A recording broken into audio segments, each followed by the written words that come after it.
am now 39 weeks pregnant.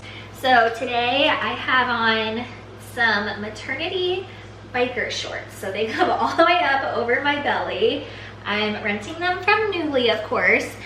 They are the Ingrid and Isabel brand, which I'm wondering if that's the same brand that's sold at Target, because there's another maternity brand sold at Target that has the name Isabel in it. I guess my pregnancy is basically over, so I probably don't need to buy any maternity clothes, but I'm really annoyed with myself that I didn't just buy these from the get-go because they're so comfortable and I want to make sure I have these for next time. It's actually one of the nursing tank tops that I got from Target, so it has these like clips here. So I'm just wearing it already because it's also very comfortable, and then you don't have to wear a bra because it has like the pads built in. So that's my outfit, and then just this cover up that I've been wearing all the time from Aerie. And yeah, I don't know if I showed you my belly, but here it is. Let me get my drink out of the way. So I had my 39-week checkup yesterday, and the midwife said, "Oh, I don't think your belly has dropped yet." And I thought that it had, and I was like, "Oh, really? I thought that it did." And she was like, "Oh, well, I guess you would know better than me, but it still looks high." So I don't know, I thought it did drop. And then I also had my first cervical check. So they had been offering it since 37 weeks, which if you don't know, that's how they tell you if you are dilated at all. And the reason that I had been declining it is because I wasn't like having any signs of labor. And from what I've heard, like it doesn't really matter how dilated you are until you are either in labor or like past your due date to the point where like you might want to get induced, or maybe you're having complications or something. But since I've had like a pretty normal pregnancy and no like real signs of labor, I just didn't think it was necessary, because I've heard, you know, you can be dilated like a certain number for weeks before you even go into labor, and then also some people go from like a 1 to a 10 in like a few hours. So I just didn't want to know. And then now that I'm 39 weeks, I decided I did want to know, because this week I'm going to really hit it hard with the natural induction techniques. And so when I go back next week at 40 weeks, I want to be able to compare like if anything seems to be working, if I haven't gone into labor yet. So she said that I was dilated to a 1, which isn't very much, but she said it's actually better than some people at this point are completely closed. So she said that's a good sign. She also said my cervix is very soft, and I guess it's like already angled forward. So that's a part of labor, is like your cervix might be, I don't know, tilted backwards or down, and you want it to be like tilted forward. So she said that those were all really good signs. So I feel really good. If you watched last week's video, then you would know I have been drinking, well, I've been trying to drink 3 cups of raspberry leaf tea every day. So I haven't been perfect about this, but I did notice that if I brewed the tea the night before and then had them in the fridge for the next day, then I'm more likely to drink it. So I just do a cup of the raspberry leaf tea, and then I top it off with pineapple juice, because pineapple is also supposed to help with dilation or softening of the cervix. And then I just put some ice in it. Sometimes I put honey if I want it like a little bit sweeter, but with the pineapple juice it's already like pretty sweet. And then I've also been trying to eat 3 dates a day, which I actually have my last one in the fridge, so I'll show it to you. I'll eat it now.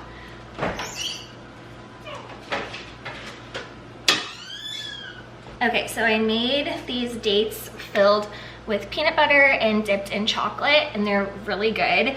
So I've been eating those, and yeah, I don't know if it's working or not. I mean, I want to say it is, since I am already like a little bit dilated, but I don't know. So this is my last date, so I think today I might go and get some more dates. I want to start making these date smoothies. Where's my phone at? I took a screenshot of the recipe because I'll need to go get some ingredients. Okay, so you need half a frozen banana, which I already have those, but I need to freeze them. Greek yogurt, dates, peanut butter, cinnamon, and water. So I actually have everything besides the Greek yogurt. So yeah, I think I'm gonna start making those smoothies this week. And then, as you saw at the beginning of the video, I have been using my birth ball more. So I had already been sitting on it and just kind of like bouncing up and down like when I watch TV and stuff. And I think that just helps pull the baby down, like the gravity. But I think he's already like getting down there. So I don't know that I need to keep like bouncing on the ball, but I was trying to do like hip circles. So one recommendation was to do hip circles in each direction for like 2 to 5 minutes. So as I was doing my hair, like as I was doing this side, I was just trying to roll my hips that way. And then when I did my hair on this side, I just tried to roll my hips in the opposite direction. And I don't know like exactly what that does, but I think it just opens up your hips more so that there's more room for the baby. So at my checkup yesterday, the midwife said that even though I am a little bit dilated, she doesn't really expect the baby to come like this week. So she thinks I'll probably make it to my due date, and I very well could go past my due date. So there's no talk of like induction or anything at this point. I don't know how I feel. Like I keep saying to Kevin, I don't know if it would be better to kind of go into labor, not like unexpectedly, but for it to just kind of like come on and there's nothing you can do, you just have to keep going. Or if it would be better if I was just like to the point where I'm so sick of being pregnant that I just really want him out. Like I can't decide which would be better, because right now, like even though I'm feeling really exhausted and like just more uncomfortable because I have to pee like every 5 seconds, other than that, like I still feel okay. Like I'm really lucky that I've had like a pretty smooth pregnancy. So yeah, I mean, I'm ready for him to be here, but I'm also like, I'm okay like being pregnant for a little bit longer. Also, throughout my entire pregnancy, like I really haven't been super fearful of birth, but I will say as it's getting closer, I am getting just like a little bit more anxious and nervous, which I think is totally normal. But I know like your mindset has a lot to do with, you know, how you progress in labor. So I feel like I really need to just like get my mind right in order for my body to completely dilate and do all the things that it needs to do to have a smooth labor. So yeah, my plan this week with doing all of these like natural induction methods, it's not like out of desperation to go into labor anytime soon. I just want to like start preparing my body for what's to come, and hopefully if I can get myself to dilate a little bit more before I actually go into labor, then hopefully it'll all go smoother and faster. So we'll see. I know like you really don't have much control over all of this, but yeah, other than that, I feel like I need to do more like mindset work, like maybe listen to more of the Christian hypnobirthing tracks. I have that app. And also just keep telling myself positive things, like my body was made to do this, it knows what it's doing. And then I also started following this account, and it always pops up with like these positive birth videos. So I feel like that has been helpful too. Let me see if I can find it. Oh, I think it's actually just the Christian Hypnobirthing Instagram account. They post a lot of clips of women like giving birth naturally using the Christian hypnobirthing like methods. And so I feel like that's been helpful too, because some of these women are just so calm when their baby is coming out. It is insane. So yeah, I'm just gonna do like a couple things a day, and I figured I would just share what I'm doing along the way.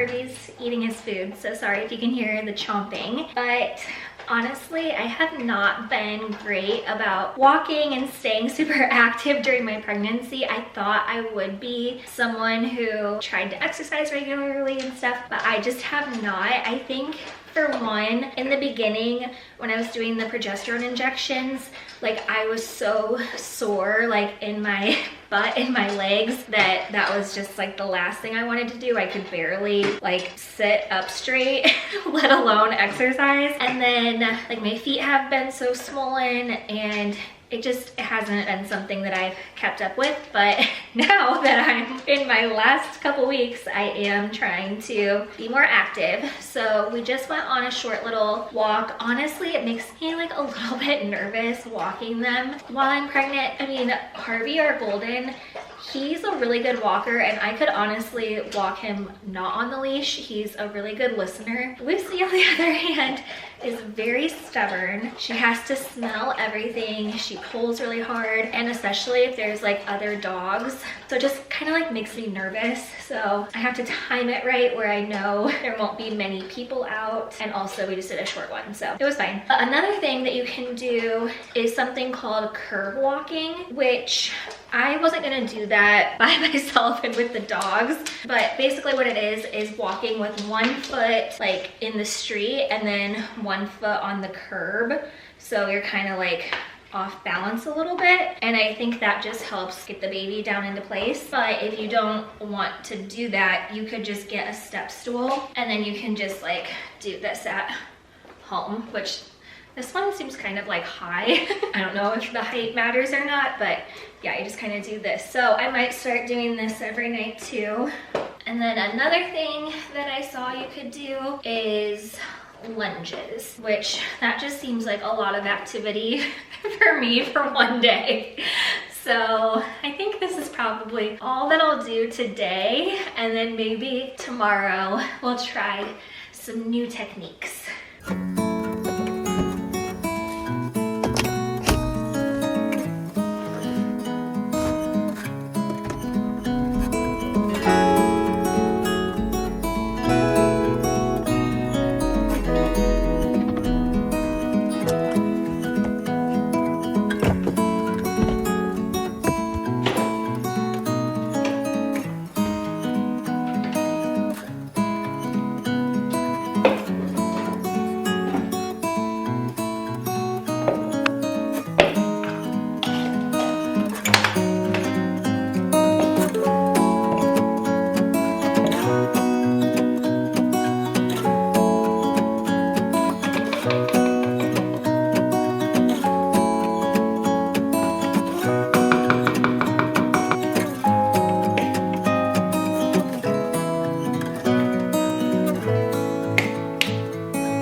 So this morning, the dogs and I went on another little walk, and then I ran to the store to get dates and Greek yogurt so I could make the date smoothie. So the recipe that I followed didn't have any measurements, so I just kind of guessed, and it actually turned out pretty good. It's a little bit too like watery or runny. I added some ice, so I mean it's totally fine, but next time I might try to like thicken it up a little bit. But I think I could keep drinking this up until I have the baby, so that is exciting. I also think that I may have had a few Braxton Hicks today. So I'd say for the last week I've had cramps, but I would just describe them as like period cramps. They don't come and go like they say contractions do. It's just like constant cramping. But today when I was walking around the store, I feel like I may have had a couple of Braxton Hicks because they were like getting stronger and then going away, but they weren't like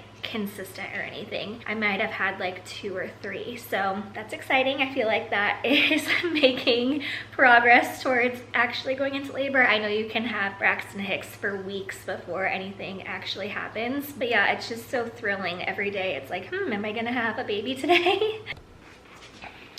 All right, so for today's labor induction techniques. I'm looking at my paperwork from the Spinning Babies class that I took. Okay, so I'm just gonna go through the daily activities that are recommended. So the first one is calf stretches, and this says it adds room for baby by allowing the sacrum, the back door of the pelvis, more mobility to respond in labor. All you have to do is roll up a yoga mat and then like put your toes or like the ball of your foot on the top, and then like basically do this with your foot and your leg. And it just says to do it 3 times a day on each side.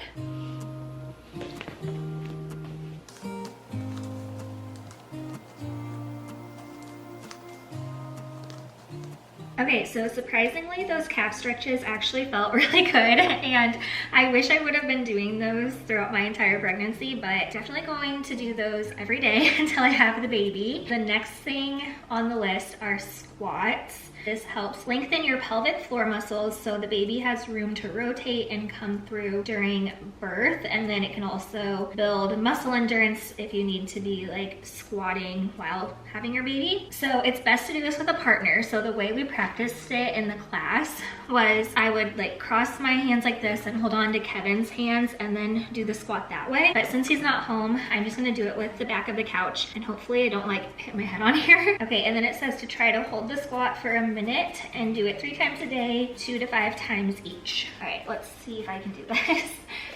So, okay. I don't know if I can hold this for a minute, but we'll try it.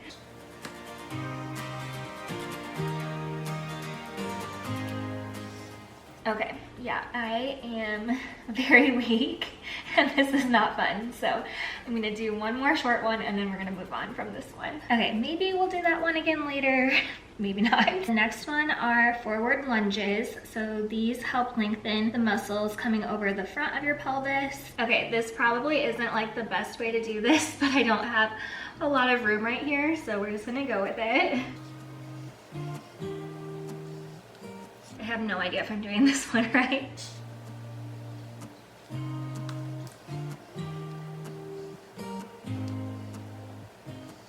Okay, now the next one we're gonna do are windmills, and these are the kinds of things that I like, just like the stretching ones. So you can like lean over on your couch and then you just reach up with your other arm.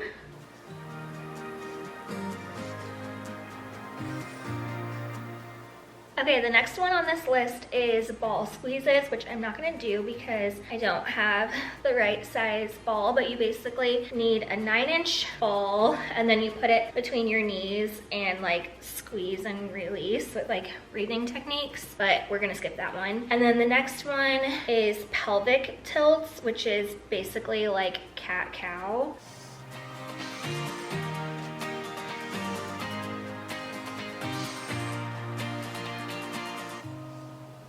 Okay, and then the last one is walking, which I already did today, so that's great. But yeah, I don't think any of these like daily activities are really going to induce labor. I mean, they might, but these are things that were recommended to do like every day. I just didn't do that. I'm just now starting to do them. But if you are like earlier on in your pregnancy, these are things that you could do that are just supposed to improve your outcomes for childbirth, because honestly, even just like after doing those quick little stretches, like I do feel like a lot looser, and I can definitely see how that would be like beneficial. And then just a couple of other things that you can do. Again, none of this is like recommended by me. This is just what I learned in the Spinning Babies class. So obviously like check with your doctor before you try any of these things. But another pose is the forward leaning inversion, which is basically like downward dog. But if you want to like kick it up a notch, you can do it like off the side of your couch. So you'd have like your knees on the couch and then your elbows on the floor, and then if you're doing that, you want to have someone like spotting you so you don't fall. But that apparently can help get your baby like head down. Since my baby already is head down, I'm not gonna do that. And then the other one is the side lying release, which I basically do this anytime I'm like laying on the couch, and even when I'm sleeping at night, I'll basically like lay on my side and then I have pillows stacked here, and I'll have like one leg on the pillows. So I don't really know like exactly what that does. Let me see if it says. Okay, it just says it's a static muscle stretch to balance the pelvis to temporarily lengthen the pelvic floor and other muscles that add in comfort and ease during labor. Whenever we took this class, I told the instructor that I was having a lot of like pelvic pain, and that was something that she recommended, and I do really think that it helped, like especially with sleeping at night, because before I was sleeping that way, like I would just sleep with my legs together like this, and when I would wake up in the morning, just like that first step out of bed would be so painful. But for whatever reason, like having your legs separated and like rested on the pillows, I don't know, it really does help.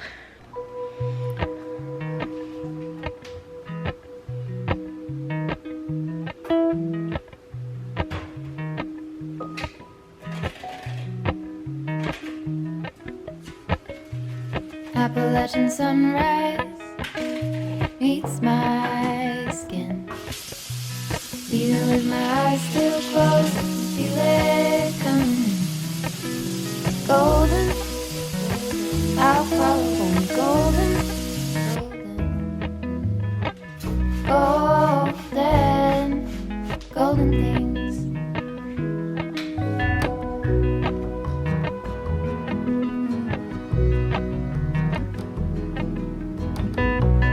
Mount Laurel high fives for miles in spring. Rainbow trout and hummingbird. Alright, it's the next day and I am currently cleaning all of my pump parts and I'm going to sanitize them. So first of all, I learned a new way that you can like sanitize any surface in your home, but I'm planning on doing it with our sinks. It's like a non-toxic bleach. So I heard that you could, first of all, clean your sink or whatever area with soap and water. So I use the Thieves line from Young Living. So I just used the Thieves dish soap, and then I also have this sink scrub. So first I clean my sink with that, and then you spray vinegar, like distilled white vinegar, and let it sit for a few minutes and then wipe it dry. And then you do the same thing with hydrogen peroxide. And apparently like this combo, they say it's as effective or even more effective than Clorox bleach, but obviously like non-toxic and a lot safer. So I was excited to learn that. And so I just did it on the sink, and I figured that would be a great thing to do before I wash our fruits and vegetables. That way I can just fill up the sink and dump everything in there when we get home from the grocery. But also like we'll probably bathe our baby in the sink until he's big enough to be in the tub. So I can do that before we give him a bath too. So anyway, little tip there. But yeah, once those are done like soaking in the soap and water, I'm going to sanitize them in this sanitizer that we got from our registry. It's the Dr. Brown's one, and I was just reading the instructions on how to use it because I haven't used it yet. But yeah, once they're finished with soaking in the soap and water, then you have to sanitize them. And I've honestly been like a little confused about this whole sanitizing thing, because apparently the sanitizing only lasts for like 24 hours. So some people were saying that they were like sanitizing all of their pacifiers and teethers and all that kind of stuff in preparation for their baby to come. And then people were saying like, well, you should actually just wait until your baby's here because it only lasts for 24 hours anyway. So I'm only sanitizing the 2 pacifiers that I'm planning on taking with us to the birth center. And then I'm also sanitizing all of the pump parts, because that is another way that you can induce labor. I had to sit down because I was getting tired, and you can probably tell I'm like out of breath as I'm talking. But anyway, in one of my childbirth classes that I took, the doula recommended to pump for 15 minutes on each side every night starting around 37 or 38 weeks because she said the like nipple stimulation can help induce labor. So I do trust her recommendation, but I've also heard that you shouldn't use like an electric pump because that can lead to an oversupply of milk, which initially I was like, well, why would that be a bad thing? But the reason is because then you can have engorgement, which can just be really uncomfortable, and then it can also lead to getting mastitis, which is like an infection. So I don't know what I'm gonna do. I also have the Medela hand pump. This is just one part of it that didn't need to be sanitized. So I might first try just using like the hand pump because it seems like a little bit gentler. But I am kind of interested to use my electric pump just to like learn how to use it. And also the birth center recommended that I bring it when I go into labor because if labor stalls, then using that can help like pick things up again, I guess. So yeah, I have the Spectra S1. I can never remember if it's the S1 or the S2, and it actually says on here S1 plus dash S2 plus for the instructions, so I don't even know.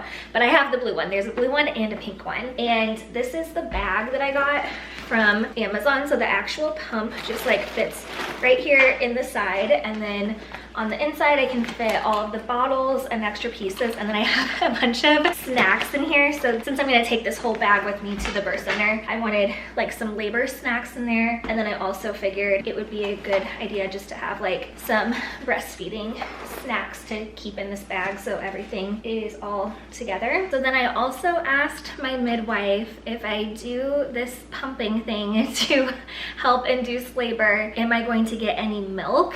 And she said I might. It just kind of depends on the person. And she said if I do get any, to store it in the fridge, and then that way we can give it to the baby, because the initial like milk that you get, it's actually colostrum, and it's like apparently really good for the baby. So she said like you don't want to waste it. So I did see in my Facebook group that other people were doing this and they were getting colostrum, and they were actually storing it in like little syringes, like medicine syringes, and freezing it. So at first I was like, okay, why are they doing it that way? But then I realized it's so that you can just kind of like push it from the syringe into the baby's mouth, like if you're not planning on using bottles or anything. So I think that's interesting. So first I'm gonna see like if I even get anything out, and then if I do, I might order some of those syringes from Amazon. And if you don't want to do any pumping to induce labor, you can also do nipple stimulation just by like putting nipple butter on. So that's something else you can try. And then I feel like the main thing that everyone recommends is sex, and so that's something that you can do too. And I guess the reason for that is because I guess semen is like very similar to cytotec, which I think is a way that they try to induce you in the hospital. It has like the same effect on like dilating the cervix. I would look into that more, don't just take my word for it, but that was like my understanding of why that can help. So that's something you can try too. And then lastly, lots and lots of walking. So actually this weekend there is this big fall festival in the town where I live that I like to go to every year. And I kept saying this year I'm either not gonna be able to go because I'm too pregnant, or I might be in labor, or I might just be home with a newborn baby. So I kept thinking I probably won't make it this year. But actually, like usually it's super hot there, and it's a little disappointing because it's a fall festival, so you like want to be in the fall spirit, but you're like sweating. But this year it's actually supposed to be like in the low 70s, and so I really want to go. So if I'm not in labor yet and I'm feeling up for it, I think we might go there and just do a bunch of walking around, and we'll see if that puts me into labor. But of course you could just like walk around your neighborhood or a treadmill or something too. So we will see if any of these things work. I hope that these tips were helpful for you if you are trying to induce labor or just trying to do things to optimize your birth experience. So if my next video is a birth vlog, then you'll know that it worked. I don't know how much of my birth I am going to be filming, but I would like to do like a little bit. So hopefully that is my next video, but if not, this baby will just come when he is ready to come, and that is okay with me. But I will be back very soon with another video, so please subscribe if you are not already, and I'll see you soon. Bye.